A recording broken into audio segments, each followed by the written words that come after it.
اب جو खबर मैं आपको देने लगा हूं ना, ये है बड़ी खबर। जनरल बाजवा तक तो हर आर्मी चीफ को ये लगता था कि क्योंकि वो फौज का आर्मी चीफ रहा तो रिटायरमेंट के बाद फौज उसकी प्रोटेक्शन करेगी और उसे कुछ नहीं होने देगी। ये कॉन्फिडेंस आसिम मुनीर साहब को क्यों नहीं है? सवाल ये पैदा होता है, वो क्यों लाइफ टाइम इस्तिस्ना लेना चाहते हैं? क्या उन्हें किसी बात का खौफ है? क्या उन्हें वो कॉन्फिडेंस नहीं है जो इससे पहले जनरल बाजवा को, उससे पहले जनरल राहील को, उससे पहले जनरल कियानी और जनरल मुशर्रफ को था कि फौज मुझे कुछ नहीं होने देगी क्योंकि मैं फौज का आर्मी चीफ रहा हूं, ये फौज का सिस्टम है और एक सेट पैटर्न है। आसिम मुनीर साहब को ये वाला कॉन्फिडेंस नहीं है। क्यों नहीं है? ये चीजें हमें शायद मुस्तकबिल में पता चलेंगी, लेकिन एक बात तो कंफर्म है कि खौफ और डर मौजूद है और इसी डर और खौफ के निजाम में से और इसी अंधेरे में से रोशनी फूटेगी और जब वो रोशनी फूटेगी तब आपको मेरी ये बात याद आएगी, क्योंकि मैंने इंतहाई मायूसी के आलम में एकदम हालात को बदलते हुए देखा।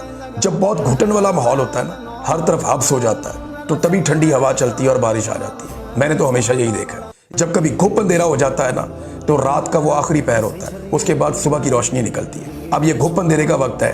अच्छी खबर ये है कि हम यहाँ पे मौजूद हैं। कोशिश सिर्फ ये करनी है कि आपने हार नहीं मानी।